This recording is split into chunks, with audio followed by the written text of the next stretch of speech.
Welcome to CSI Chat, where every topic's fair game. From finance to mysteries, we'll never be the same. Our hosts an accountant with a knack for a joke. We'll dive into the details and laugh until we choke. CSI Chat, where the numbers beat the fun. We'll explore every subject under the sun. Okay, well, we are really lucky to be joined by Chris Meyer today. I'm going to give a little bit of background on Chris, and then I'm going to give a little bit of a backstory in terms of how Chris got here today. So their very brief background on Chris is that he started as a banker in a corporate lending office, kind of a unique background. He went on then to start his own investing newsletter called Capital in Crisis, and wrote investment letters for the next several years. Eventually, Chris founded Woodlock House Family Capital in 2018. And he is also the author of several terrific books, including a book on 100-baggers and another book on how do you know. And I would highly recommend you take a read of both of them. And, again, there's other books out there I haven't read, but those two books in particular, one of them is teaching you how to think as an investor and not necessarily not necessarily just believe the headline, but to actually dig into the details. And then the book on 100-baggers, which is what we're going to focus our discussion on today, is a very interesting look at some of the most successful companies in history. And it's a very interesting list. And then Chris goes on to really break down, what made those 100-baggers so successful and some of the commonalities across those companies. Would highly recommend that people take a read of that. So Chris, before we get started here, I need to share a little bit of backstory on this interview and how I came across your name, because every so often, people would reach out to me and make suggestions to me on potential podcast guests. And in this case here, one of the guys, Blake, who works in M&A at our Harris Group, actually suggested two names for me. So Blake had emailed me and suggested two names. Now, what I do in most of these cases, or at least in some of these cases, is I then vet those names through the corner office. So I send those names over by email to the corner office and get some feedback. Now, in this case here, I kind of got both ends of the spectrum. The first name that was suggested, the feedback coming back from the corner office was no problem at all. You can certainly go ahead with that individual. The second name coming back was no freaking way. You're not going to be interviewing that person. Now, the only thing I hope, Chris, is that I didn't actually screw this up, is I didn't actually get this backwards. I am pretty sure, and I have double checked, that you were the name that was acceptable. However, it's possible that I did get this backwards and I did screw this up. And if that's the case, I'm not sure if you're hiring for finance folks at Woodlock, but you might, if I've screwed this up, you might get a resume from a certain finance guy north of the border up here in Toronto, looking for a potential job at Woodlock in the finance department there. So if I've screwed this up, so All right. In any event. But maybe just to talk a little bit about, first of all, thank you again for taking the time, Chris. We very much appreciate you joining us. Yeah, thanks for inviting me.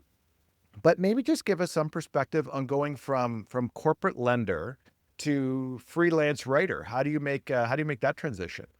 Yeah. Well, I mean, I always liked to write, even when I was a kid. So I have still somewhere here a 3-ring binder of some novel I was working on when I was 10 and 11. So I always liked to write. And so even when I was in banking, I edited a newsletter. I started a newsletter within the bank. It was like a quarterly newsletter, and I would share thoughts on the market, things that were going on, book reviews. So I was always finding outlets for that. And there was an industry association. I remember I wrote some papers for that, different white papers for things even within the bank. So I always liked to write, and whatever I'm doing, I seem to combine that with whatever else I'm doing. So that's really how I made the transition. It was never really a transition because I've always, like I said, always been writing. And what are some of the core principles that you would apply as an investor? If you were to say, again, like what are some of the key things or the key focus areas for you? What are some of the core principles that you apply when you're looking for companies to invest in? Yeah, I mean, this has changed a lot over time, but I would say a big one is focusing on incentives. Okay. And that sort of skin in the game aspect, the intangibles, having the management team aligned, not only the management team, but ideally other parts of the organization as well, below just the C-suite. But those are things I pay a lot of attention to. And was that the case when you first started, Chris? That's an interesting thing to focus on. Was that the case? Did that change over time in terms of that focus really on the skin in the game and making sure that the owner managers are, again, truly owner managers? Yes. I mean, in the beginning, when I was a younger analyst, I mean, I was much more focused on the price I was paying, the multiple, and whether it was cheap. And then because I started in corporate banking and I had that focus on credit worthiness, I always focused on balance sheet strength. So that was something. Those would kind of be the two. I would say those were probably my two main planks when I was, when I was younger. But then, it was a slow process of just sort of appreciating that the power of incentives and what that does. And I remember I read, a book by Marty Sosnoff. It's called Humble on Wall Street. And it came out in the 70s. And there was another book he wrote too that I like called Silent Investor, Silent Loser. And he really emphasized this aspect of having skin in the game, having owner operators. And then it was just my own experience over time, just seeing, especially when there was a crisis or something in an industry, you see how the operators work differently than hired hands that don't have any skin in the game. So yeah, that eventually became a very important plank. And now, I mean, it's one of the first things I look at when I look at a business. And we call it in the U.S., we have a proxy. And so you see who owns what, and it also goes into the compensation of the executives.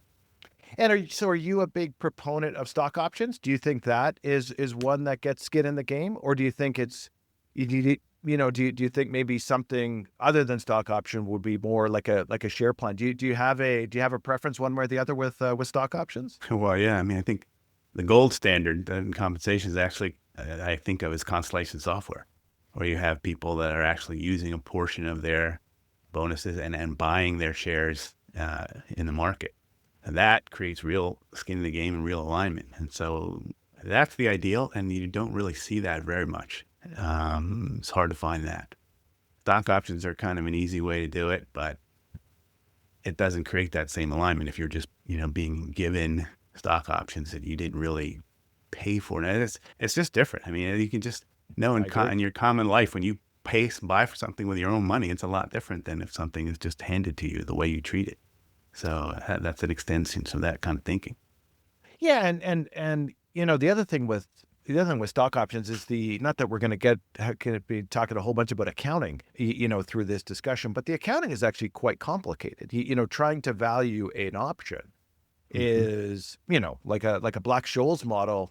Find somebody who can break down that in 1 minute or less and actually explain in layman's terms what that actually means. Right. Trying to evaluate a stock option value a stock option is not that easy. And there's only really upside potential for an option. If stock goes up, it really, but if you're an owner manager, if the stock goes down, you still own shares of the company. There's still value there for you. You know what I mean? Yeah. Well, and even the other thing about options is even small levels of dilution, they really add up over time. You have 2% dilution every year, and after 10 years, it's an enormous percentage that has been, that's been taken off. So that's something else that investors don't appreciate. And do you think the average investor can actually take a set of financials and break down the impact on options? This, again, you have a lot of companies out there that would back out stock option. The impact on the cash flow statement is going to be marginalized. You know what I mean? Like you say, the dilutive impact and trying to figure out proper market cap and things like that. Do you think the average investor can figure all that stuff out? Yeah. No, definitely not. Definitely not. And I think not only average investor, but I think a lot of professional investors just sort of look past it, like we were talking about, the effect of that dilution over a long period of time and the impact they can have. So, and the mechanisms for reining that in are kind of weak, so management teams can get away with some egregious pay by, with generous option plans over time. And in terms of the types of companies that you would look for, if let's assume that you look at the alignment in the comp and it ticks the box, the type of companies you would be looking for, would you characterize yourself as a value investor? Is that kind of the type of company that you would be looking at once you get over maybe the balance sheet and again the alignment on the from a comp perspective? Yeah, I mean, I kind of resist the the labeling because and I think that affects your thinking too. If you start thinking of yourself as a particular kind of investor, so I mean, I just have a process I know I go through. One, I'm looking at that alignment. That's number one. Number two, that balance sheet has to be there. I don't invest in companies that are highly financially leveraged. Of course, there are companies that are very successful that leverage, but those don't run to my taste. So those are two very important things. And then after that, I would start working into the quality of the business, whether it's something that I would really want to own over at least, thinking out a decade. And that would involve a lot of research into their competitive advantage and, what allows this company to earn high returns on capital and can it sustain itself over a long period of time. And then once we get through all that, then the other piece would be, let's think about the valuation and whether, what I would pay for this business, what kind of IRR are we going to get or want. So that's kind of the step through. And, it doesn't really matter if someone calls it value investing or growth investing or whatever they want to call it. It doesn't really change it. I think, and that's a great segue here, because as I'd mentioned to you, the book of yours that I read first was 100 Baggers. And the book that I read second was How Do You Know, which is a book about how you think. And what I should have done is I should have read the second book first, because that would seem to be much more of a intro into really how to think as an investor. And again, the fact that I'm trying to tag you as a value investor is pretty much going against much of what you wrote in your book and saying, look, you need to be very careful, because what does that even mean? You could pick and choose words and things like that, and words itself can mean a whole bunch of different things to a variety of different people. And I would recommend, even if investing isn't your thing, you should still read the book, because if you like to read the news or anything else, this book will teach you how to think about things you read, and making sure you do due diligence. And I guess, Chris, the first question on this second book to talk about first is, was there a singular event that caused you to write this book? Like, I'm interested, like it's a book really, it's almost like a philosophy book is kind of what it is. And I'm just wondering if there was like a singular event that happened, which says, man, I actually need to write this down, so that someone else doesn't maybe fall into the same trap or something like that you had fallen into maybe at one point. Mm-hmm. Yeah, this book, there was not. Like with 100 Baggers, there's a definite origin story. I know exactly the moment when I thought about it. But this book, it wasn't like that. I was studying general semantics, which is Alfred Korzybski's. This is the idea of the book. He has this method of critical thinking, and I was teaching myself that, reading the books and making lots of notes. And then I thought, wow, this could be a pretty good book, and just laying this out and teaching it in a very simple way, and applying to investing. And I remember I was doing some research to see if anyone else had written about these ideas in the context of investing. Yep. And I found one book from 1950 something. Wow. Written by John McGee, and it was called General Semantics on Wall Street. And what I thought was funny about that is that was the first edition, but then the second edition he changed the title to Winning on Wall Street. So I think he learned that General Semantics on Wall Street was not a best-selling title. But when I got that book, it really wasn't that much about those ideas too. It was sort of a light treatment. But then I remember thinking to myself, wow, so this is, these are ideas that haven't been around for 60 some odd years. It's just almost a little piece of almost forgotten knowledge. And so that was the other motivation, was to kind of write something modern, bring all this stuff back to the fore. And either the irony of it all is this probably much more relevant today than when it was, or than maybe 30 or 40 years ago, because now it is so easy to just follow a tweet or, a headline, because everybody who would seem now is just looking to grab attention, or a lot of folks are just looking to grab attention through a headline or a tweet. But when you actually look through that and do some more research on it, sometimes those tweets or those headlines might actually be factually incorrect. Yeah. And we live in it. Our environment is so media saturated compared to what it was then. There's just so many avenues you're getting hit with these things. So I'd absolutely agree with that.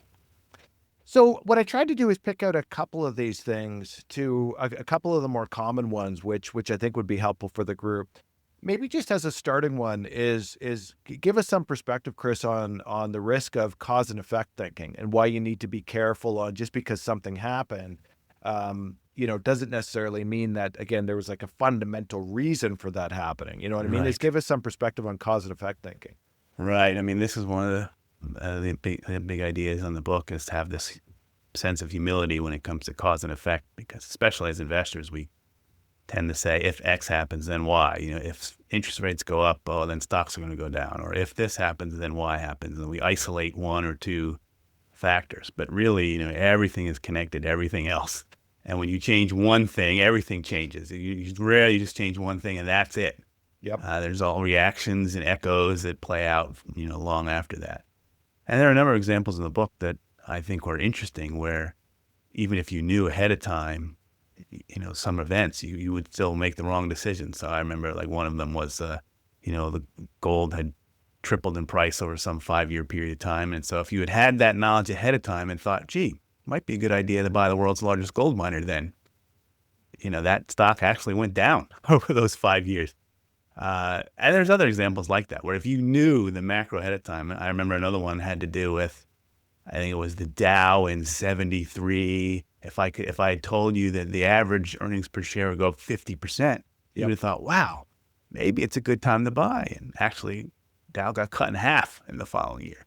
So it really teaches this extreme humility when it comes to forecasting future events and the repercussions of that over time. Because even as an investor, like, how much do you think luck plays into all of this? Like, if you look at your return over a period of time, especially maybe in the short term, 1 or 2 years, how much do you think luck really plays into that? It probably plays into it, like you say, to have a degree of humility. It probably plays into it a lot more than we would necessarily give it credit for. I think so. I think luck probably has a lot to do with, first 1, 2, maybe 3, 4, even maybe 5 years of time. There's a lot of luck involved. And I think over a much longer period of time, then you can start to see, the skill of a manager come out. And I've thought about this and talked about it with friends and read different things. And I don't know what the number is, but it probably is at least 10 years to get that, and which that's pretty striking. I mean, that's a long time. And for people who are trying to make decisions about investing, and sometimes you don't even have a 10-year track record, So, yeah, I think luck is quite a large factor in the near term. Well, even and I think even if you look at the underlying companies themselves, an FDA approval, or something else that just happens where maybe one of your competitors goes bankrupt or something like that, just because maybe they took on a little bit too much debt. Right. And they went offside on their covenant and they couldn't recover, or they didn't have the right management team in place. Like, there's a lot there that even if you were to talk to a company and they were being honest with themselves and saying, how did you get here today? They probably look at themselves and say, you know what, like, there was certainly a few lucky elements that came into play, which allowed them to be successful, right? Yeah, chance, right people, right time, right place, right time. There's a lot of, that's a great example. You ask any company about where they are today, and it's often a story of, well, this happened and that happened and just kind of took advantage of it, sort of thing. And I mean, there's macro luck factors too. I mean, we had COVID. If you had started something right before that, or there's all kinds of, those sorts of things too. So yeah, quite a bit of chance. And how much of what you do is objective? Like, that's the other thing too, is you really take away from the book is that really there's not much that's really all that objective anymore. Like, it's not like it's, black and white. Yeah, we know the sun generally rises, every morning and goes down at night. We're pretty comfortable that happens. Right. But over and above that, when the world of investing, there's really, not much is black and white at the end of the day. Would that be fair? No. Yeah. I mean, the stuff we would agree on, like the sun rising, or if I lift up this pencil and drop it, it's going to fall. Yeah. Those are uninteresting things, right? But in the world of investing that we deal with, there's really no, I mean, I always think of it as everything is really subjective. I mean, everything is filtered through some sort of lens.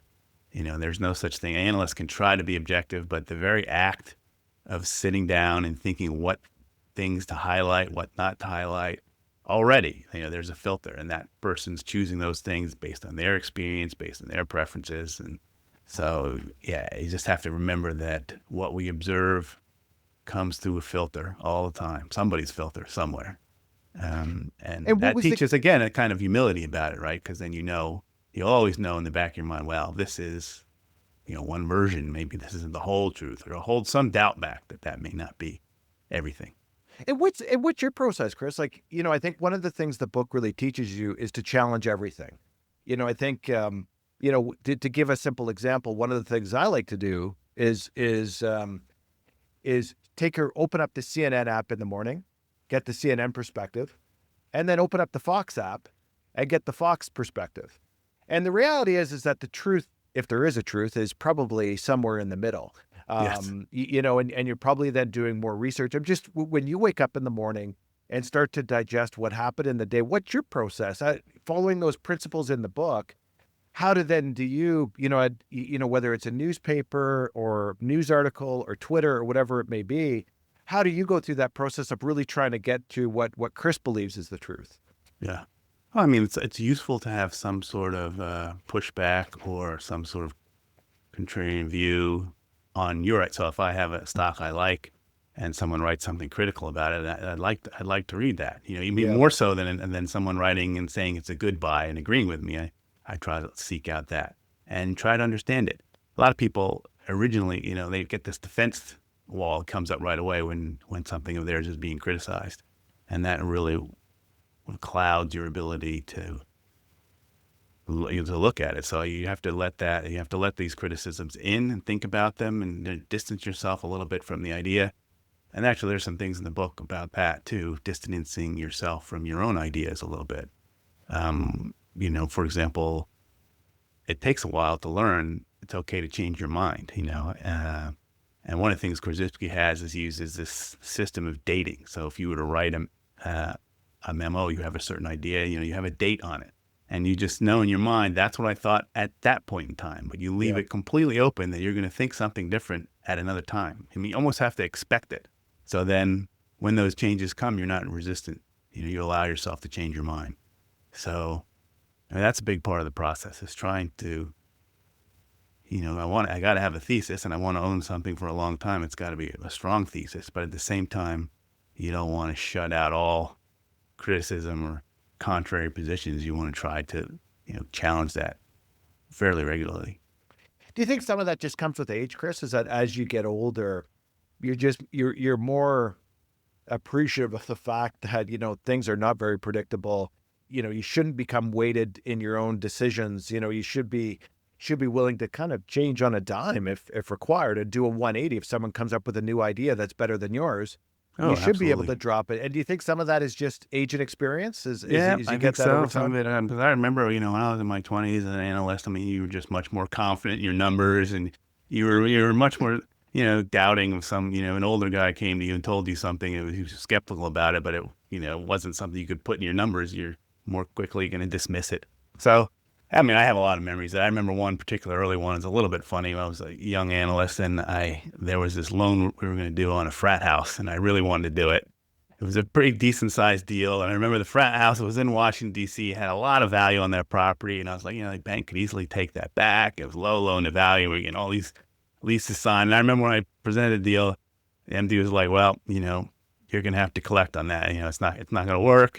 And I really couldn't understand it because it seemed like such a good deal in all of the ways. But he let me do it anyway.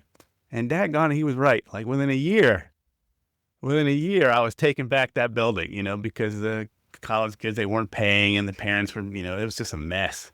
But we eventually, got out of it and everything. But it made me appreciate the value of experience. He knew from experience that just because this, set up great in the numbers, he knew that was a challenging situation, which I didn't appreciate, So, you get batted around enough times, you start to learn and start to be a little more, exactly. What was the use of proceeds on that one, Chris? Like, what did they actually need the cash for? If I remember correctly, they were doing innovations on the property, and oh, really? Okay. Yeah, they were doing a lot of renovations, and it was a long time ago, but I think that was it. It was, like I said, it was a small loan relative to the value of the building. Yeah. And it wasn't something we normally looked at. I was in corporate lending, but I was a young lender, so I was bringing in whatever I could. It's just like, but yeah, that was a good experience. Got it. So, now we're going to transition a little bit to the Hundred Baggers book. Now, you had brought up something earlier, which again I think is a pretty interesting stat in 10 years, and saying, look, in order to kind of distance yourself from luck and to really dig into an investment, you're probably looking at an investing horizon of around 10 years at least. And this goes into this whole coffee can approach to investing. So maybe just give us some perspective, Chris, on give us your definition of coffee can approach to investing in today's world. What do you think that means? Yeah. Well, it might be helpful just to say quickly how that coffee can came into being. So it was 1984 Journal of Portfolio Management article by Robert Kirby, who was a portfolio manager for Capital Management Group at the time. And he discovered that, he was managing this woman's account for over a 10-year period of time. And then her husband dies, and he gets that account as well. And he sees the husband had been kind of piggybacking on all his trades that he was doing on the wife's account with one difference, which is that he never sold anything. And then he sees that, of course, he outperformed, her account by lots. And in fact, there was, a few that went to zero and did poorly, but there was like one stock that was worth, more than the whole account. And there were a couple other like big winners. And after he read that, or saw that, it really hit him and made him think about, well, a lot of the activities that money managers do are just kind of hurting ourselves, and it would be better off if we let things alone. So we created this idea of the coffee can, which comes from the old West in the U.S. When people had valuables, they'd stuff it in a coffee can and bury it somewhere and wouldn't basically forget about it. So he was thinking, create a portfolio like that where you spend a lot of time on, what you put in it, but then you're going to basically leave it alone for 10 years. And so that's the idea of coffee can investing. So for someone today, they could create a little portfolio, put 10, 15 stocks, whatever it is, and then you just commit yourself to just not leaving it alone for at least that 10-year period of time, and then seeing what the end result is. How hard is it to do that, though? Like, you look at companies today, and there's so much of a focus on quarterly earnings, the news cycle, which is constant, right? Every little thing hits the newspaper now. Yeah. And I keep saying newspaper, it just shows my age. I'm probably one of the few that actually gets a newspaper delivered to their house every day. But call it the virtual news cycle. But how hard is it today to really stick to that coffee can approach? Because I would think it's much more difficult today than what it was, like you say, 30, 40, 50 years ago when it was first came out. I'd say it's much harder in that way because, social media, there's just so much just comes out all the time. You said you're showing your age. I remember there was a time when if you wanted an annual report for a company, you had to write for it, and you would get it in the mail. You'd write for 3 or 4, you wanted however many years, and it would come to you in the mail. That's just crazy. So it was a lot slower then in terms of processing the information. Now it's instantaneous. Stuff's out right away, and there's just a steady stream of commentary. And so you have to disengage from that, and it's not that easy.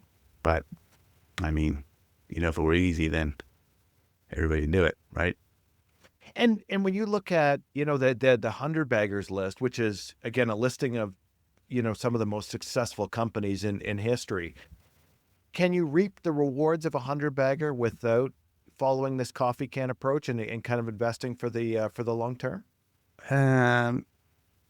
Yeah, I don't think. I think that when I looked at the study, and this was true for Phelps' study also before mine, so there's about a century's worth of data in there. Kind of the median and mean both fall somewhere around 20, 23 years, 25 years, something like that. Wow. To get to that 100x number. So it takes time. Now, there's always the outliers, and I talk about a couple in my book that did it, inside of a decade, but those are very, very rare. So I think if you have to go into it thinking you're going to own something for a long time and let that compounding go. And again, if you think about it, it's really back-end loaded, that compounding.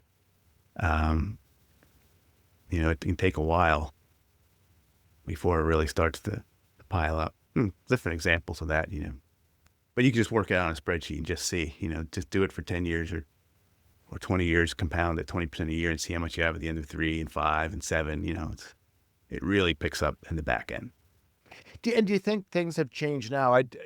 There's an interesting part. One of the most interesting aspects of your book that I found is when you look at the S&P 500 or the top 20 in the S&P. I actually did it myself. Yeah. I started going back because I think it's very, you think these companies are going to be around forever, Right. like even you look at today, like, whether it's Google or Microsoft. Now, Microsoft's been around for a long time anyway, but, but that transition over time is really, is really interesting. Do you think a 100 bagger that existed 30 years ago has the same characteristics of a 100 bagger today, where that S&P now is very heavy in technology, like that? Like the number of tech companies, I can't remember the list, but the number of tech companies on that S&P now is really, really high. Yeah, it is. And I mean, if you go back even just 20 years ago, you would have seen the top best company in the S&P 500 was Exxon. Yeah, And I think number 2 is General Electric. And you had companies, Citigroup was in there, Walmart was a top 10, Johnson & Johnson was a top 10. So people don't appreciate like how much that's changed even just in the last 10, because now it's, dominated by tech companies. Microsoft and NVIDIA and Apple and Google and Meta and Broadcom. They're all tech companies. I think Berkshire might be the only one. Tesla, depending on how you think about it. So, yeah, it's completely dominated. But that may be just a point of where we are in the cycle. And who knows, 5 years from now will be a little different. Or maybe not. So, but I think the essential characteristics are still the same. Because even back then, and even going further back, 20 years before that and 20 years before that, and you look at the top companies, they're all what we would consider to be pretty good businesses at that time. Yeah. They compounded capital at a pretty high rate for a long time. And there's always exceptions, and maybe there's more exceptions now with technology, but back then you would have had something in energy, somebody discovers a big field, or, so you still had those kinds of moonshots too that were very hard to predict. But I think those essential characteristics, and that's what I tried to focus on in the book, was, really that fat part of the curve. Like what does the typical 100-bagger look like? And then you're talking about just a company that can compound capital at 20-25% a year for a couple of decades, and you're there. That's the math problem of it. Easier said than done, that's for sure. Yeah. Yes.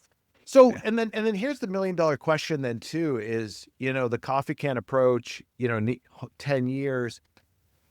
How do you know when to then dispose or get rid of the investment? That might be, it's one thing to buy it and decide to hold it. Yep. How do you make the decision then to sell the investment? Yeah, I think selling is one of the hardest decisions. And I think that's probably the hardest part of investing. Is I don't really think anybody's a really good seller. Yeah. It's just hard. So one is, and maybe we'll talk about this, or maybe we should talk about it now. The 100-baggers that go bust, kind of what happens. So, technological obsolescence would be one that jumps out. Like if you look back, you could see Polaroid and Kodak and all the newspapers. You mentioned the newspapers; those were great businesses for a long time. And then they were just destroyed by technology that came along. So that's one. Two is, and Chris, I just want to ask you on that one. Like in hindsight, do you think those companies should have recognized what was happening, right? Like you think about the newspapers. Again, I'm the dinosaur that still gets my newspaper, delivered to my door. In hindsight, like, do you think they should have recognized this? Do you think they could have saved it, or do you think it was inevitable that they were gonna go? I think probably some of them could have saved it. But if you remember, a lot of them were very reluctant to do anything at first with the internet. They were all late. But you can see today, Wall Street Journal, New York Times, certainly there's successful companies that have good online businesses and are able to thrive because those newspapers, when you think about it, they had tremendous content, good writers. I mean, they had a lot to work with. Yep. But they were reluctant to understand and engage the new technology. And in that way, it taught us all a lesson, because now this time around, for example, with artificial intelligence, every company is experimenting with it, trying to figure it out. I mean, you would be foolish just to completely ignore it, right? And you'd be setting yourself up to be one of those newspaper companies. So yeah, and we'll never know for sure, but it's certainly it's an interesting thought experiment. It's hard though. You take AI, and to pick and choose which industries AI is going to decimate versus which industry perhaps AI actually might enhance and actually make. Like, it's hard to actually figure out, the differences between those two things, right? Yeah, it's still early days, and I suspect for a lot of businesses it will be both good and bad.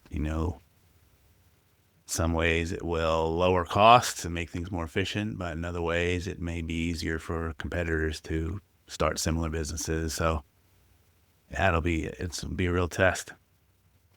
So now on the Hundred Bagger book, now we just need to qualify this. The Hundred Bagger book was written, what was it, roughly about 10 years ago. So, so the Hundred Bagger book again excludes a lot of companies, obviously Hmm. recently.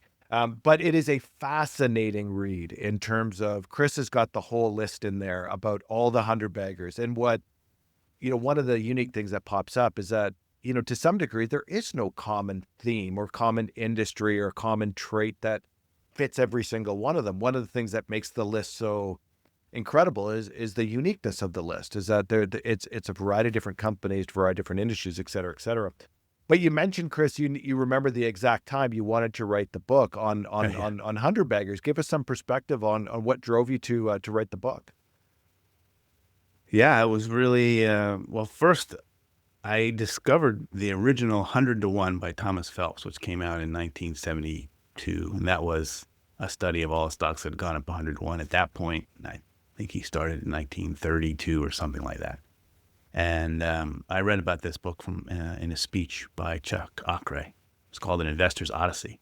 Actually, if you Google that, Investor's Odyssey, Chuck Akre, it'll come up. And it's definitely worth reading. He kind of goes through some of the key points of compounding, holding stocks for a long period of time. And he mentions that book was influential for him. So then I got that book and I loved it. And I was writing my newsletter at the time and I quoted from it. And it was actually a reader who came up with the idea and said, you should update this book. And it was like light bulb. I was like, that's a great idea. It's a great idea.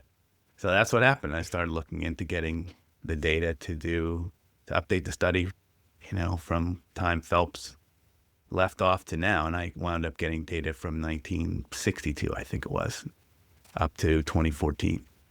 So yeah, and that was the idea. Like the goal when I started it was to see if I could come up with some kind of template, but that quickly went out for the reason you just mentioned. The list is actually pretty diverse and includes, everything from utility companies that, made it by just slowly grinding away, and they were on the far end of the curve, 30, 40 years or more before they got there.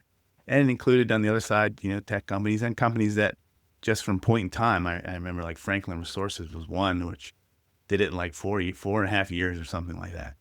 But the starting point was 2008, and it was a financial firm. So, went from a very low price from that as a result of that crisis, 100x. And it also included Valiant was one of the ones that did it inside 10, and then we know what happened there. So it was a wide range of companies, and I quickly learned that I wasn't going to get that sort of quantitative template out of it. So, but I started to look for other sources of commonality, and that's really what the book focuses on. They're more looser, they're more qualitative, perhaps, but there are some definite themes among these companies. Did they have to hit a minimum market cap before they would kind of qualify as being on the radar for 100 to 1? Yep, I used 50 million, and the reason I did that is, again, is the goal of it. The goal of the book. I wanted to try to find companies where we could have maybe some idea or some predictive. I didn't want to capture some junior miner that happened to hit, a deposit and went from 30 cents to, $30 or something like that. So I screened out the tiniest stocks, all the little tiny little biotechs and almost public venture investments almost, to try to get somewhat a little bit more mature type companies where they might have some financial characteristics that you could actually see and you could kind of project out that they might have a chance to get there. So that's the idea. And was share price appreciation always the best metric to use? I'm keen to know, is that when you started going through the data, did share price appreciation maybe mask a company that was actually super successful and it just so happened that their share price didn't reflect that for whatever reason? Or perhaps it showed another company where, it would yield as being super successful, but for whatever reason, Right. the share price, it actually wasn't that successful. And well, the only way you could probably figure that out again is by going through all of the data, because you certainly would have think at the top that, yeah, no, share price appreciation is the perfect metric. However, again, as you dig in, I just wouldn't be surprised if perhaps there was some outliers that share price appreciation maybe wasn't the best metric. Right. Yeah, at the margin, that's probably the case. There's probably some that were, that didn't get included in the study that were very close to being 100 baggers or or within striking distance of getting there, but just because of the arbitrary cutoff, they weren't included. And the other side of it, I hadn't thought about it as much, which is that, perhaps there was a company that got there, but not so much on the merits of the fundamentals, but just, based on happened to be the measurement time. Because you get some companies at the end of some speculative, boom that might have gotten there, but didn't really have the underlying business to sustain that level of valuation or market cap. So I'm sure that happened as well at the margin. But like you say, that would be, you'd have to go through it by day, almost by hand, looking at some of these companies and figuring it out. And with the benefit of hindsight, you could probably, it might not be as hard as you think, because some of them would probably jump out at you. You'd be like, oh, that was a 100 bagger. What happened to it afterwards, and you'd be able to pull it out. Was do some sort of study. Was there a Chris Meyer favorite in the list? Was there one company? Obviously, you talk a lot about Monster Beverage, Berkshire. There's a couple in your book that you definitely spend a little bit more time talking about. Yeah. But is there one in there, Chris, that you'd say, man, like this is my favorite in the list? No, but you mentioned some of the ones that were intriguing for different reasons, like Berkshire, obviously.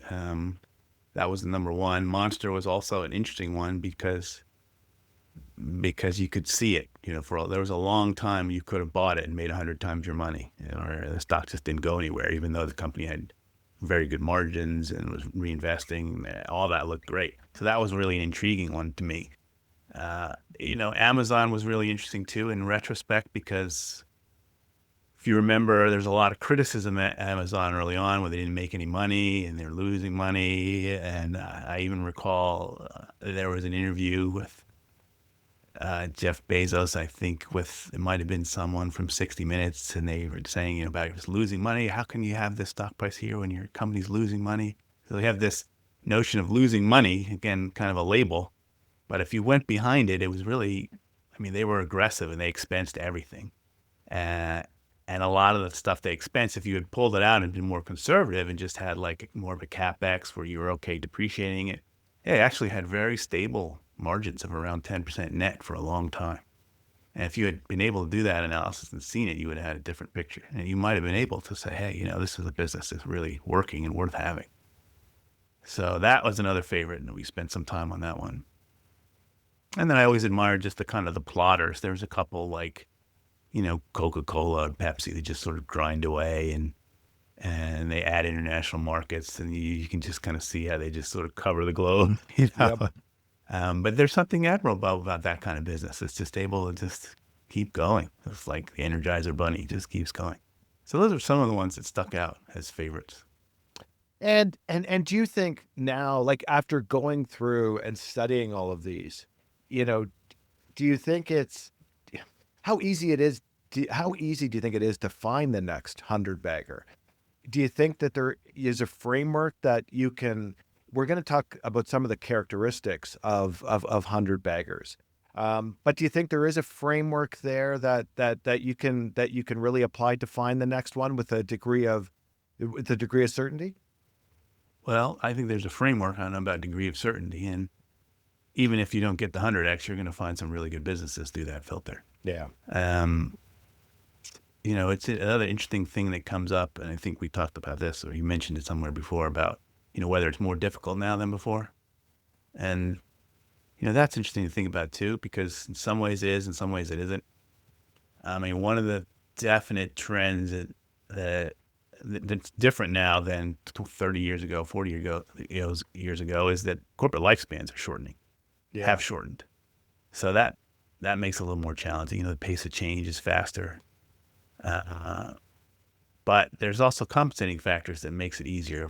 We can more easily buy companies in other markets. So in some ways, our menu is much greater than Thomas Phelps's day, where it was probably not so easy to buy a company that traded in the UK or Canada or whatever. So now we're much more global markets. There's a lot more to look at. There's a lot more data. So in that sense, it's, you've got more to look at. So, and maybe easier that way. Do you think the North American market is kind of now oversaturated, that there's so many people out there who are following all these companies, that to find a company, let's say with a low PE ratio that you can, Yeah. really gear it up, like finding those is much more difficult now than what it was, say 15, 20 years ago, when it was just harder maybe to kind of even get some of that data. Like you say, even get an annual report at one point, you had to, Right. you had to send in an email or you had to send in a letter to get it. Do you think it's a lot harder to find those companies in North America? I mean, the answer I'm going to give you might be surprising, but I would say probably not. And that's because just because that data is out there doesn't mean you still have to interpret it. You still have to have that view. I mean, I can remember, and maybe you do too, when Apple was trading at like 10 times earnings and had lots of cash, and people were thinking it was, a losing business or it was in trouble. So all that was out there, and, but you could have bought all you wanted, but there was reasons why it was there. There was concerns and worries. So, when people say, another thing that'll come up sort of similar to what you just asked is like, when markets are high, does that make it harder? Like, they're implying there somehow that it's easier when markets have crashed and come down, that it's easier to find these then. But it isn't, because then you have all these worries and concerns, right? And it's harder to pull the trigger than it is when times are good. So there's compensating factors. So there's a lot goes into it. I suspect that it's always hard to find them. It just is, and the real challenge then is, I mean, we can all find good businesses. I think if you were to come up with, 10 of the best businesses you could think of, it'd be a good list. But the hard part is then, buying it and holding on to it for a real long time. And you mentioned Bezos. You talked about Apple. Like Apple at one point was on the verge of bankruptcy until they brought Steve Jobs back, right? And Right. I just talking about Apple. Like when Steve Jobs passed away, I never would have thought Apple would have done what they've done, because I just thought what Jobs brought to the table was so unique and so special that coming up with music on an iPod or your iPad. And again, you go with Bezos and this whole concept of selling books online and almost seeing the future. I'm just keen to know, how much is the human element in all of this? And these 100-baggers, is that I get, obviously in all of them, they're not led by some charismatic CEO, and it can't just be charismatic. It's got to be, someone who's really smart, who sees the vision and delivers on the vision. How important is that human element? Because do you think in some cases, if, maybe if they had a different leader, if Amazon had a different leader, maybe again, they probably wouldn't turn to bin a 100-bagger, because someone may have just given up on the business model at some point. Yeah. Yeah. And some of these things you would never have been able to predict. I mean, who could predict that Apple would create the iPhone? It was just not in the cards. Nobody's modeling that, So that's the element of chance. There's some element of entrepreneurship with all these companies, but I think the human element is a big part of it, which is again why one of the reasons I'm keen on having skin in the game and investing with people who are owners and entrepreneurs. They love the business and they're not going to give up on it. They're going to figure a way out through it. And we see that happen time and time again. And great businesses find ways to surmount these different challenges. And I just know, just from my own portfolio, even just in recent years, there's been things that have happened that nobody would have modeled. So, I own like Heiko, for example, and a couple of years ago, they bought Wencor, their number 2. No one had that in their model. So suddenly you have this, big jump in earnings and cash flow that no one had modeled. And there's things like that happen all the time with great companies. So that element of surprise, you almost have to find a way to turn that to your advantage as an investor. So you have to invest in companies that have those kinds of options, have great people, great alignment, great balance sheets where they can make investments when the times are right. And trust some to fortune. And keen to know too, again, we've talked a lot about alignment, owner-manager alignment. I'm keen to know your thoughts as well, Chris, on succession planning. Bezos transitioned out of Amazon. Obviously, Jobs, he passed away. They obviously had to make a transition there. You have Microsoft. They transitioned a couple of times, right? When you read that, that there's a company out there that is planning succession planning, and they're planning kind of the next. What exercise do you go through in your mind? Because that's obviously a critical In some Yes. cases, especially like a critical spot. And I'm sure we could all find a list of companies that ended up in the corporate graveyard because they handled succession planning improperly. What goes through your mind, and how much does that keep you up at night, Chris, when companies are going through that transition? Well, I mean, most of the time I'm spending a lot of time on that culture, so it's also beyond one person. So sometimes, I mean, the really good companies have great cultures that then manage to go on for a long time, even when that founder is gone. And I have, repeat examples I can think of that where, I have, Brown and Brown, so a third generation Powell Brown runs it today, and so it's made this handoff two times already. So, or, there's a number of companies like that. They're just have where the culture and the process is so strong and they have such an internal, depth that they're able to make that transition easier. Now, of course, it's really hard when you have an icon stepping down, something like Warren Buffett. I mean, it's not going to be impossible to fill his shoes. Or, Yep. You mentioned Steve Jobs at Apple, similar. But most of the companies that I'm investing in maybe don't have quite, that level of person leaving, but, very important person nonetheless. But I find that the really good ones, they've also managed to build a good team around them that have been with them for a long time. And so even when they step aside, the business should persist for quite a long time. Everything degrades, eventually.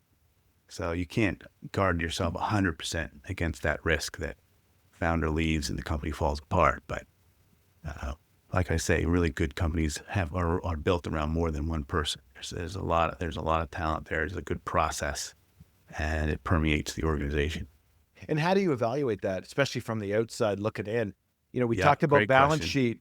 sheet. There obviously isn't an asset on the books called culture asset that you can That's a then great. benchmark across, 1,000 different companies and say, hey, who's at the top? First of all, from the outside looking in, it'd be very, you obviously don't get access to the people. What are your sort of KPIs when trying to measure culture? Yeah, it's a great question. So sometimes, there are markers like, I think of like Old Dominion Freight Lines as a trucking company, and their employee turnover is, half the industry average. That can be a clue. Why are people staying? And then you read, you learn more about, well, they've got so many employees invested in the 401k. And you hear a lot of anecdotal stories about truck drivers, making a lot of money, driven with them for years through their 401k. The stock's appreciated over time. And then you read how they win different awards for, best place to work or something like that, where people. So there are little soft clues like that. And Yep. then one of the things I like to do as well is I'll do, in the business, we call them expert network calls. So you reach out to former employees and you talk to them about what it's like to work there, and they can give you quite a bit of color about the culture and what it was like. So you sort of get this picture eventually. And the good ones kind of stand out, and the bad ones, they have certain red flags. Like high employee turnovers can be a flag. And yeah, I spent a lot of time trying to figure that out, but it's not that easy. And then a lot of it's anecdotal. So you'll hear stories about, I love the stories that go where some secretary became a millionaire just because she, Yep. bought a bunch of stock, or relatively employees that outside the C-suite that are lower down who've become very wealthy over time just because they have worked there for 10 or 20 years and they've, bought the stock through their 401k or whatever, and now they're pretty wealthy. I hear that story a lot. Like Brown and Brown I mentioned before, the insurance brokerage. And part of it is they acquire other brokers, insurance brokers. And those insurance brokers then who stayed on, they wind up doing very well for themselves through the stock. So those kind of things, they can tell you a lot about the culture of a place. There's both of us know Will Thorndike, and there's a great story that Will Thorndike has in his book. Again, for people who are interested in read The Outsiders. It is a terrific. There's a terrific book, and there's a great story that Will shares in his book where a bartender invested in one of the companies, the outsider companies, and did quite well. And I think Will talked to the bartender and said, like, why did you choose to invest in company X, Y, and Z? And the bartender said it was quite simple. We were having a corporate event at the hotel that he worked at, and he was serving everybody. And the bartender said, "I couldn't tell who the boss was." Like that is, again, you talk about culture. Like that's Yeah. actually that's a pretty good metric by the bartender to Yeah. figure out a good corporate culture, right? Because I bet you there's a lot of companies out there who you could tell exactly who the boss was. But yeah, if you've got a team member or a group of people and you don't even know who the boss is because they kind of treat everybody the same Yeah. way, recognizing their value, not a bad litmus test Yeah, for I mean, I the have stories like that too. Like I remember one time there's a company in Sweden. It was, at the time I think it was $8 or $9 billion market cap or something, and I had an appointment with the CEO, and I got there in the morning and knock on the door, and he's the one who answers it. And I was just so surprised. I remember he let me in. There was no secretary, no one else in the office. It was just him. And he goes, he makes me a cup of coffee, and we go sit in his conference room. And I was like, wow, this is really bizarre, And he's like, oh yeah, so and so is usually here, but they're out in the field. Most of the time there's no one here. It's just me and maybe one other, like the CFO. So that tells you something about the culture. Again, very lean. Not like the head office has lots of people around. He doesn't have someone going to run, make his coffee, and do all this. So I mean, that's the thing. A lot of this is anecdotal, Yeah. and it's hard to say systematically how you look for good culture. It's a lot of little anecdotes and little things that you learn here and there. Absolutely. Now to focus a little bit more on the numbers, then you talk a lot in your book about high growth being one of the levers, talk about levers, and a low PE ratio as kind of just being, again, 10,000 foot, metrics to focus on. Maybe address each one of those individually. Why is high growth so important when trying to find the next 100 bagger? Yeah, I mean high growth. I mean all of these companies were a lot bigger, And then when they start, now that might sound dumb because you're going to think to yourself, well, how can you be 100x if you're not bigger? But there are some examples of companies that, they were very aggressive repurchase of their own stock. Yep. So that their return was completely outsized relative to the business. I know another interesting one was like General Dynamics had a stretch actually where the business actually shrank, as they sold off underperforming divisions and money losers, and then actually the stock price expanded greatly, even though the size of the business actually got a little smaller over a period of time. So you can't have that. But by and large, these are companies that got a lot bigger over time, and they had big markets to grow into and expand into, and so that's, I think, a good filter. You have to imagine this: can this company be really big? Is it something that you can imagine being very, very big? And sometimes it's easier to think about that than not.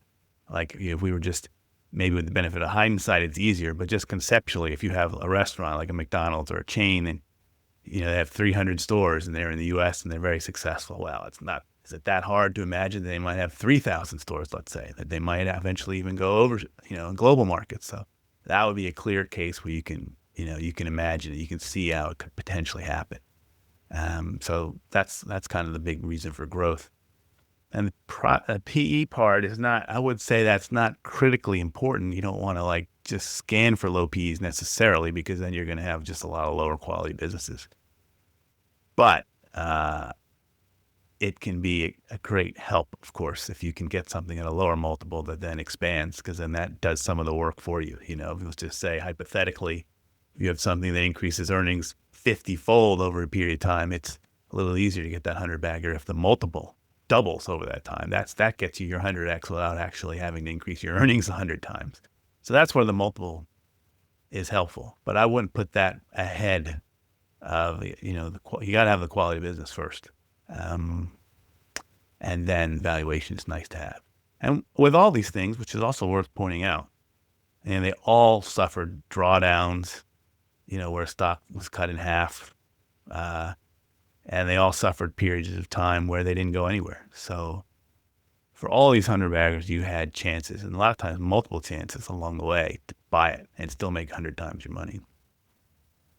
Yeah, it's just hard to have the stomach to get in there, Because like you say, Chris, is that the market goes down because of all this volatility, and then it's creating reasons why you shouldn't invest because you don't know if it will go down further. You know what I mean? And it's it's tough to find them. Do you think now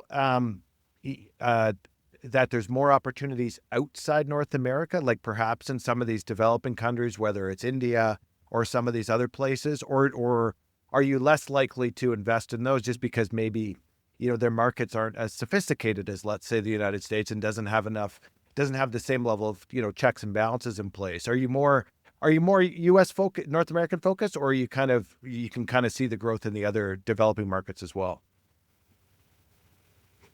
Now you broke up there for a little bit, so I didn't catch the. Oh, I was just saying is that if you were to invest today, because the one Yeah, thing with the book is that it's very much North American focused, is that it's North right. American companies. And I'm just keen to know, is that now, would you be more keen to invest, let's say, in an India or some of these developing Oh, nations, yeah. as opposed to, because maybe things are easier to find there. Now, maybe you'd say, well, in India, there's not as many checks and balances as they would have, let's say, in the US, which maybe creates some, risk of fraud or something like that in some of those other countries. But I'm just wondering to know, because that's clearly, one of the areas of the book. Again, it's very North American focused. That's right. Um, yeah, I mean, you're right. I think like intuitively, it makes sense to me that there would be more hundred baggers in, say, India, Um, but as a practical matter, that's probably not an easy place for people to invest that are not there. And like you say, there's probably more chance for fraud. There's probably more chances for, having companies go bust. And that's not saying anything negative about India per se, because, in the US early days too, there was lots of companies that went bust and lots more frauds and things. It's just the nature of having a market that's earlier in the stage. So, for my fund, for me, I'm mostly looking at North America and Western Europe because that's where I'm comfortable with the disclosures and all those other things that us investors like to have. And some markets are just, going to be very difficult for me to do. I mean, even something like Japan, which is a very well-developed, successful market, it's not that easy to invest there because at least I think this is changing now, but a lot of the disclosures are still in Japanese, or they disclose some of it's in English, but most of it's not, or whatever. So, it's just difficult to get in that market. But I think if you can look abroad even just a little bit, it just expands the number of options you have and things you can look at. But Phelps himself was he was pretty cautious about that because he had a good point where he says that, people invest abroad and they can't see the risks as readily as they can at home. Like, if we were talking about you're in Canada, so if I were to ask you, okay, things that are negative about Canada or investment risk, you can reel them off, 1, 2, 3. You got this problem, that problem, this problem. But if we were to talk about, I don't know, Poland, you wouldn't know. You'd have to Yeah. think about it. You'd have to go read about it. You wouldn't know it as well. So there are probably risks that you just don't see. And how do you think about currency risk? Like, the other thing is that even if you were to find a quality business, let's say in India, it's probably generating revenue and earning expenses in that local currency. And that ultimately, again, if you're based in the United States, at some point, presumably that local currency has to come back to the United States. Is currency risk a big element for you when looking into some of these other jurisdictions? Yeah, I would say that it's a factor for sure. Something I have to think about. Again, it's hard to predict because, you don't know what currency is going to do necessarily. In the short term, they can have some pretty big moves, but longer term, I'm looking to be in currencies that at least have shown to be, relatively stable against the dollar over a long period of time. But that, factors into it. So I'm only investing abroad when I find a company that really I can't find here. Like there's no equivalent. Like Constellation Software is pretty unique. Although that may not be a great example because it reports in dollars and who knows, that's probably not the best example. But, I can think of other companies that are just, there's no like U.S. equivalent necessarily. They're unique assets and they do certain things and that I want to have exposure to that is very difficult or impossible to get otherwise. The other question I want to ask you about, Chris, is you talk a lot in your book about return on capital. Like the reality is, like, return on capital, if you were to look in many companies' financial statements and MD&A, you're not going to see that metric on there. return on capital. Yet, if you were to break down the successful elements of a 100-bagger, the company's ability to generate a high rate of return on invested capital is critically important. How do you find companies that can actually do that on a regular basis? Because as you know, as an investor, that's incredibly difficult. Yeah, yeah, it definitely is. I mean, I look at a broad range of metrics because they all sort of tell you different things. So, return on equity is one measure, but it's got lots of flaws. I mean, there's leverage, for example, and there's lots of other things. So yeah, I look at ROIC, I look at return on capital employed. It's also important to look at actual cash flow, as opposed to a lot of these are based on accounting constructions, whether it's net profit or whatever it is. So I look at a variety of things. And then for me, I want to actually see it. So I want to see that the company's already doing it and has been doing it for some number of years before I invest. And again, that's more a personal preference thing. You can be very successful trying to peek around corners and buy something that today is, earning a fairly mediocre return on capital, but over the next 3 or 4 years, you've got this migratory path where it's going to be exceptional. Those can be really good investments if you can figure that out. But that's also a harder way to go. I mean, to your point, it's not so easy to generate high returns on capital. So, and for me, I'm only looking to try and find 10, 15 of these. So, with looking at the thousands of companies that are around the world, it's the list actually is not that long when you start peeling back, all these things we've talked about. You have to have that alignment, great balance sheet, and high returns. The universe starts to shrink very quickly. Yeah. So that's how I think about it. Now, there's 2 book suggestions for you, Chris, in terms of what would be great if you had unlimited time. Number 1 is updating your 100-bagger book for today. The other one that we had exchanged a couple emails about is 100-baggers gone bust. Now, just to put it in perspective, if I were to say to you, every one of these 100-baggers will eventually be a 100-bagger that goes bust. Would you agree with that? Would you agree with that statement? It just puts things in perspective, right? Is that the life cycle of all companies, similar to human beings, is you're born, you grow, you age, and then you die. Do you think the corporate life cycle for everyone is the exact same thing? Eventually, yeah, long enough time horizon, everything's a zero, that's to say.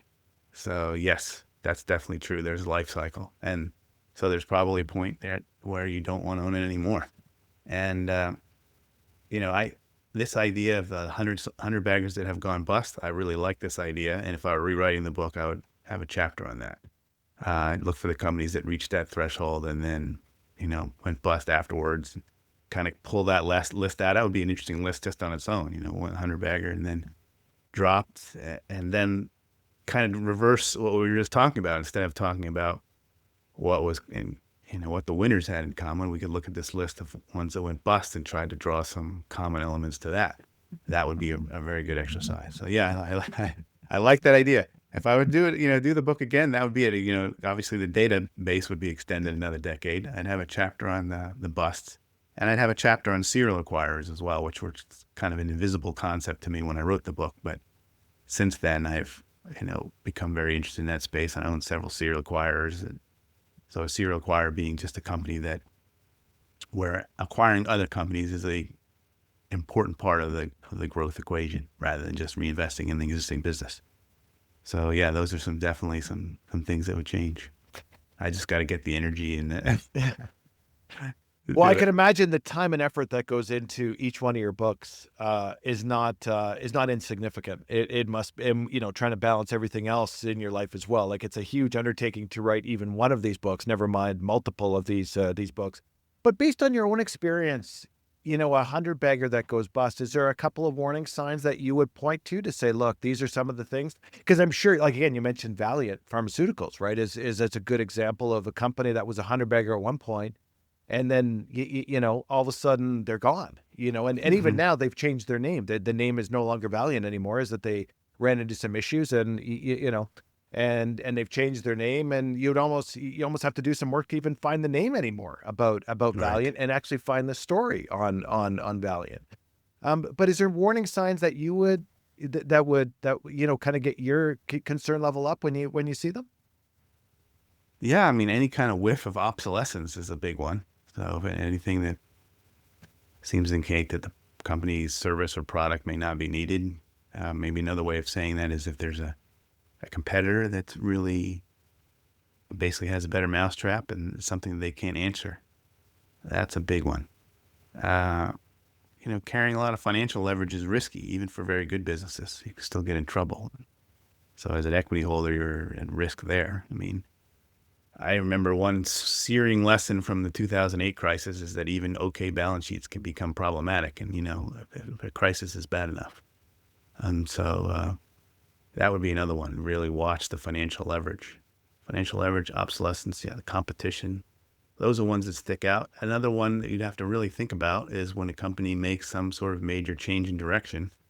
And this one's tough because it can be positive or negative, right? I mean, if you were, I don't know what would be an example. Let's say, Amazon started off selling books, and if you were an investor saying, I don't like what they're doing over here at AWS, they're not in software. Yep. That would have been a mistake, right? But that can also be a red flag of companies, especially if they're getting into a business that's not as good as the one they're in, what Peter Lynch used to call diversification, maybe. So those are some flags that come to mind. And what I want to go back to this concept of succession planning, because this is one that fascinates me. Even again, you take Berkshire. When you look at the Berkshire's unique in the fact that they're two main folks. Warren Buffett and Charlie Munger. Again, Charlie Munger just passed away, but he was in his 90s, and Warren Buffett, like the length of time that those guys were involved in the business is stunning, right? Like, yeah, it's incredible how long of a track record they have, and to think that they can then pass that off to somebody else. And as a shareholder, that if your expectations are that person is going to deliver the same level of returns as what Warren Buffett did, again, look, that's quite a step of shoes to step into. When you look at Berkshire, like, how do you think about succession planning when you look at what's happened at Berkshire?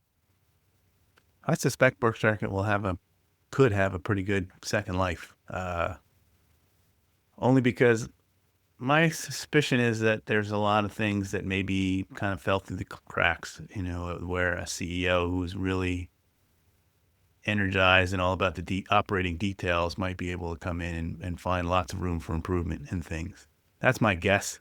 I don't know if that will happen, but I think that's a guess.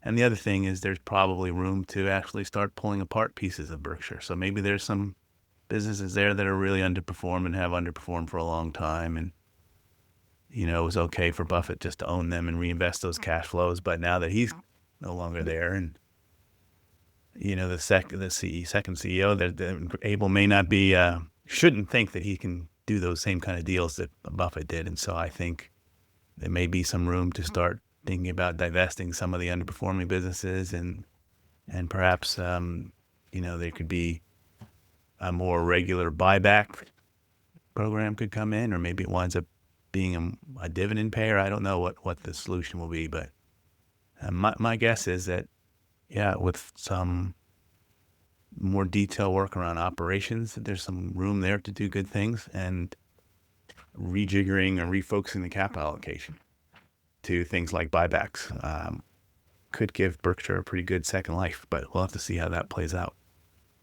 And if you were to update the list of 100 beggars today, I realize you don't have the data in front of you, but do you think, just based on your own experience and what do you think that all of those characteristics that you outlined in the book would all be prevalent today, or do you think maybe they would have a different weighting? Is there anything, again, just based on your own experience, on things that would maybe get reweighted or anything like that, or do you think that the core metrics are still the same? I think the core metrics are the same. I think actually, if I were to revise, one thing would be the market cap. I think that in the book I talk about, fishing with companies that are less than, I don't remember what I put in there, 500 million market cap or whatever the market cap I put in the book. I know now is too low. I would raise it up quite a bit. Maybe I wouldn't discourage people from looking at something that's 8 or 9 or 10 billion even, and say, that's not going to be 100 bagger, because even at the time I wrote the book, I mean, I don't know. There was certainly no trillion-dollar market cap companies, and at that time, I don't even know if there was a 500. Maybe there was. Maybe somebody was 500 billion. Why do you think that is? It's another good question too. Is that the size of the companies have Yeah. increased dramatically? You know, Yeah, and again, you're maturity talking of it, about trillion. Mhm. Like, why do you think that? Why do you think the size of the companies on market cap has gone up so much from? Do you think it's just the growth potential of these companies is so much more than say like an ExxonMobil or whatever it is? What do you think is the reason for the size of those companies going up Yeah, by I think so much? some of it is these are some incredible businesses that we've just never seen in terms of being asset light and generating a lot of cash and having global reach, and they're getting, very healthy valuations on top of that, on the surface, in terms of multiples. So that's part of it. Part of it is just, the inflation of the dollar over 10 years is just not worth as much. Those two combinations. And then the third, although I don't know if I have exact data to say this, but I know from reading that a lot of the companies going public now are just a little later and more mature, it seems like, than in the past. So the market caps are bigger to start. Yeah, just a lot bigger markets, bigger. So all those things I think play into it. And if you look at some of the industries today, I think one of the things that maybe we learn from these 100-baggers is that if you have a particular industry, like again, one of the ones that might be useful to look at is something like a search engine. If we were to roll back the clock to the late 90s or the early 2000s, there was a bunch of different search engines out there. And now it's really scaled out. Even if you were to go back, I remember another name we both know is Manish Pabrik. Manish wrote a long book on the history of the auto industry. And and if you were to go back to the early days, I think there was a lot of competitors in the auto industry and they all whittled down, like, competition basically knocks them out. So when you look at things like crypto, AI, robotics, if history would tell us one thing, it's likely that there'll only be maybe one or two dominant companies that come out of this, and number one, Chris, I guess, do you agree with that statement? And number two, how do you find, like, again, you take something like AI, even let's just look at these chatbots. You've got, the Gemini, you've got ChatGPT, you've got, the Musk one for Twitter. You've got all these ones. Like, how do you find the one that is going to be the dominant player? Or do you disagree with that and say, you know what, in the next evolution that no, maybe we will have like, 5 or 6, big players that maybe is inconsistent with I how think it was. that's right. I mean, I also think we have the recent example with the internet. Remember when the internet came along, you had all these .coms floating around. Yep. And, a lot of them went bust. It was hard to pick who would exactly be the winner, who would be the Amazon, who would be the eBays, and so on and so forth. So I suspect it'll be similar with AI. There'll be a lot of AI companies, and the attrition rate in those companies will be high. But similarly, if you think back the internet days, early internet days, there were also existing businesses that were able to take advantage of the internet and really enhance their businesses. So, and maybe that's an easier way to go about it, because then you have an established business that then using this tool to enhance their business. And that's probably how I will wind up investing in AI, will be through existing companies that are doing something, and now AI is an add-on, an enhancer to it, in the same way the internet was added on and it was an enhancer to some other business model back then. And that will probably be a less risky way. But yeah, I think AI is a big technological change. I think ultimately it will be on par with something like the internet. We'll talk about it in those terms. Are you same view on crypto, Chris? Are you a crypto guy, or do you kind of steer away from cryptocurrency? I haven't have any cryptocurrencies myself, so I've steered clear of that so far. I don't understand it really as well, and I don't know that it will be as transformational. I don't see people using crypto yet, or really, even younger people. I could talk to my kids, and I always joke with them. And I said, "Tell me when your friends start paying for things in crypto. I want to know." And they're telling me, "Not so far. No, they don't do that." So maybe it's just earlier yet in that process, and maybe it never makes that jump. I don't know, but yeah, I haven't dabbled much in crypto. Yeah, and I wonder if the view is perhaps crypto is different in North America as perhaps in some of these other developing nations where it's a different. Yeah. You ask the kids there, do you pay for stuff in crypto? Maybe the answer is yes. In some of those other places, right, where the currency markets aren't as stable. I'm not even Right. sure they're stable these days in North America, but they're probably more stable here than they are in maybe some of these other jurisdictions. You know what I mean? Yes. Yes. And make the hyper jump though to, if you do make inroads in the U.S., obviously that's a huge market, or somewhere in Western Europe. So, but you're right. I mean, absolutely. I know people in Argentina, for example, and they use it all the Yeah, time because exactly. exactly what you say. The currency there is very unstable, and this is a much better alternative. So that's definitely true. So maybe as we wrap up here, Chris, investment advice to let's call it the working individual. This is always a question I like to ask, because the reality is, for those of us, working 9 to 5 and not doing investing like you do, we don't Yeah. have the time to go through and figure all this stuff out, go through the data, and really come up with educated decisions on, I want to invest in company X or company Y. And the other thing too is again, I think you have to be a little careful investing in mutual funds and things like that, because as you talk about in your book as well, Yeah. is that they feed off of volatility and off of liquidity.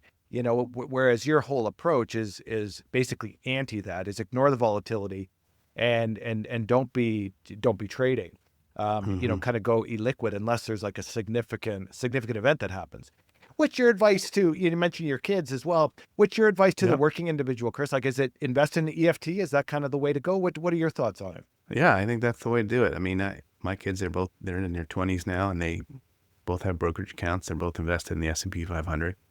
So they got that idea and, regularly contributing to it and understanding that, the power of compounding over a long period of Absolutely. time. And so when they're in their 40s, they'll have 20 years of compounding in the S&P, which, if history is any guide, should be a reasonably good outcome. And I think that's still good advice for most people, to invest in some sort of index like that.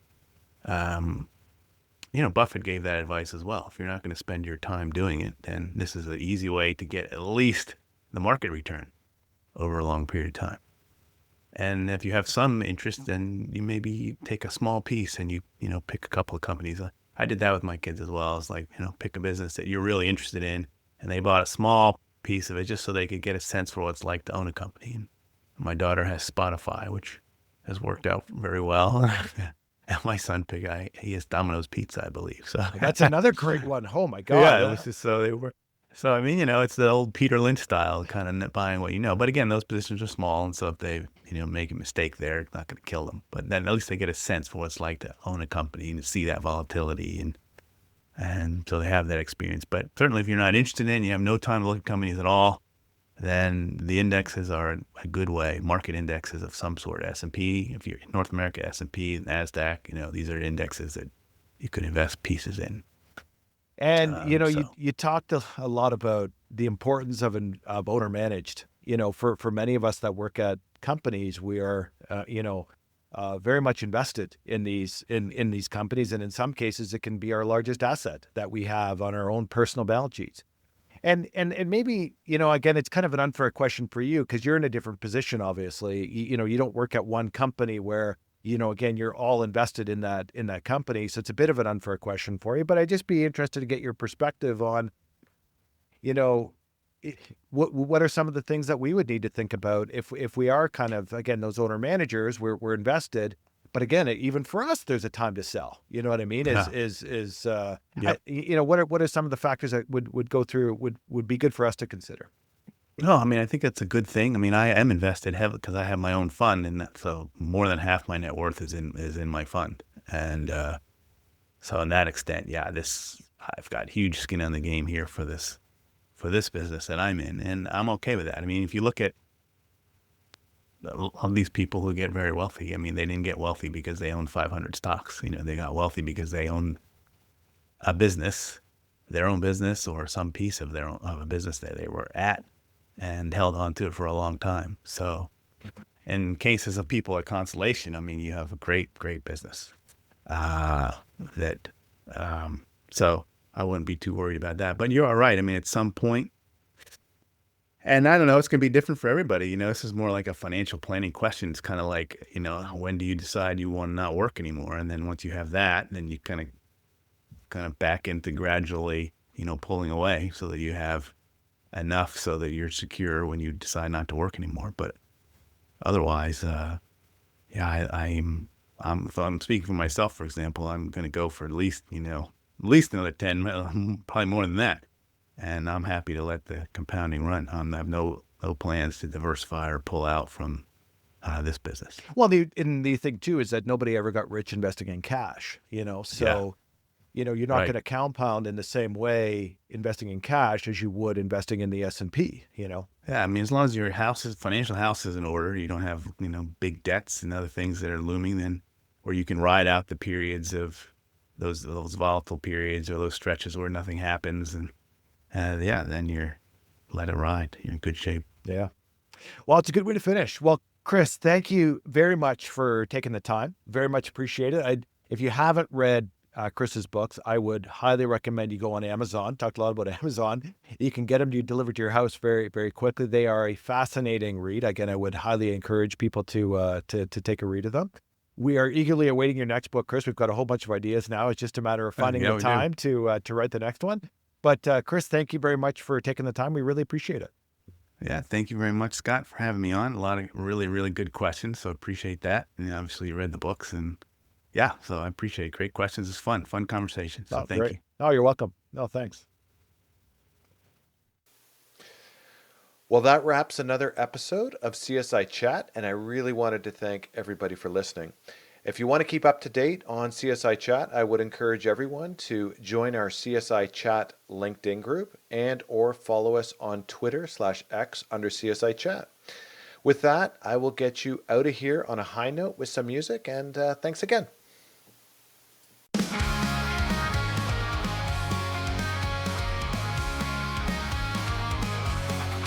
Welcome to CSI Chat, where every topic's fair game. From finance to mysteries, we'll never be the same. Our host an accountant with a knack for a joke. We'll dive into the details and laugh until we choke. CSI Chat, where the numbers beat the fun. We'll explore every subject under the sun. From taxes to true crime, we'll find the hidden clue.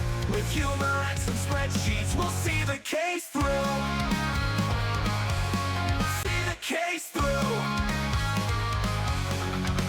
Got a question about investments or a tale of deceit? We'll break it down with laughter and never miss a beat. No need for serious faces, just a sharp wit and a smile. We'll solve it with some humor and go the extra mile. CSI Chat, where the numbers meet the fun. We'll explore every subject under the sun. From taxes to true crime, we'll find the hidden clue. With humor and some spreadsheets, we'll see the case through. See the case through. Got a question about investments or a tale of deceit? We'll break it down with laughter and never miss a beat. No need for serious faces, just a sharp wit and a smile. We'll solve it with some humor and go the extra mile. Got a question about investments or a tale of deceit?